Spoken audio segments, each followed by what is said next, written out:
Good morning, gamers. Welcome back to this finale of Gattsy on Goosebumps. Now, having read and reviewed every single one of R.L. Stine's Goosebumps books, I consider myself an expert on what makes a good Goosebumps book, similar to how reading every column in the Herald Sun has made me an expert on climate science. I believe there are three basic concepts that define a good Goosebumps book. Firstly, a good original concept that is followed through.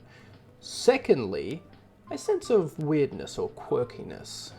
Individuality, if you will. And third, consistency within itself.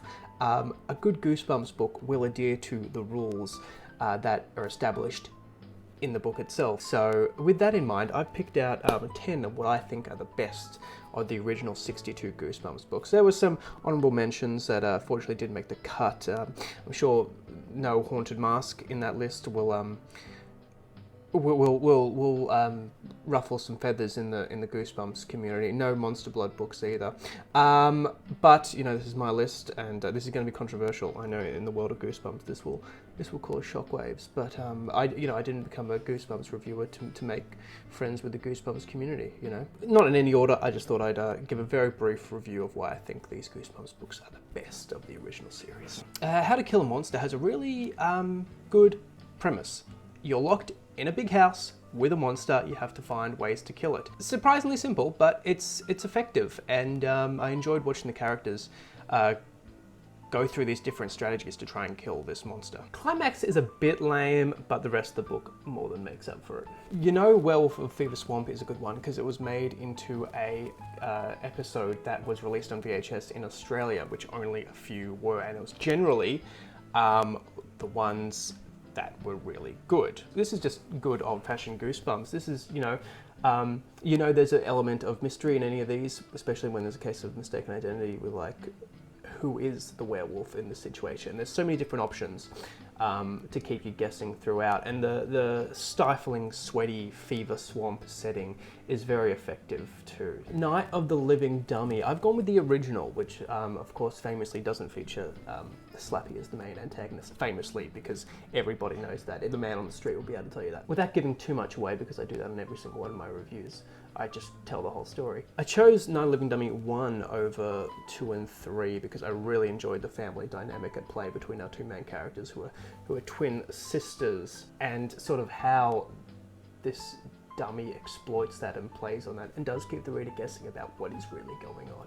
First book in the series, and another adaptation into a very high quality TV episode, Welcome to Dead House, is a bit darker and a bit more grim than what the series would eventually become, certainly comparing it to particular examples, which isn't necessarily a good thing, but genuinely quite spooky. You know, it almost feels aimed at a little bit higher than probably the target demographic for the Goosebumps books. Classic tale of ghouls and zombies in a haunted house, and you know, you gotta respect that. Calling All Creeps. Never recalled liking this one as much as I do now, having reread it, but you really sympathise with a character who is bullied mercilessly, and you therefore relate to his attempts to sort of gain an upper hand in this hostile environment of his school, and you're more invested when he inadvertently becomes the leader of a race of shape-shifting aliens. So that's the kind of, originality that I think makes Goosebumps great, and it's really got a really effective, powerful ending. Let's Get Invisible is another just, I think, quality. Similar to Werewolf Fever Swamp, it just does everything right for a Goosebumps book. It's a cool concept of a mirror that makes you invisible, but then it's revealed that there's sort of more to it than that. It doesn't go too wacky and too out of control. Following on with that theme, Girl Who Cried Monster is just about as classic Goosebumps as you can get. I keep saying that, classic Goosebumps. Like, it just hits all the right marks. It's, a pretty simple concept. The school librarian is a monster, but definitely a real sense of danger, a real sense of tension in how Lucy is trying to navigate this situation, trying to expose this monster and survive it as well. A fantastic cover art as well. How I Learned to Fly, as I explained in my original review of this, I really didn't like this because I thought there was nothing scary about it. Now I realize it's probably the most mature Goosebumps book there is, because the fear doesn't come from a necessarily supernatural monster or element. It's our main character dealing with fame and like how that affects his life because he's a famous flying boy, and like it deals with jealousy and rivalry and like personal insecurity, and that's like so effective when you can play on those elements while also incorporating a story about a boy who learns to fly. Fantastic. Phantom of the Auditorium is such a fun story. I love the setting of the school auditorium, and I love that it's sort of like a wink and a nod to Phantom of the Opera, but it's on like a kid's scale. It's like kids don't know what the opera is, so it's like in the school auditorium. Does well to keep you guessing as well as to what's really going on. You know, there's a lot of those double bluffs and twists where something suspicious turns out to be harmless, but then it turns out to be, you know, hostile again. And shifting the tone quite significantly from that would be The Curse of Camp Cold Lake, which I wouldn't describe as a particularly fun one. It's more of a dark, sort of sinister one, you know, more in the vein of Welcome to Dead House, because it does deal with those personal demons like insecurity and trying to fit in, which is always a good addition to your preteen book, as well as ghosts and curses and people living and dying, which always adds a bit of gravitas adds a bit of gravity.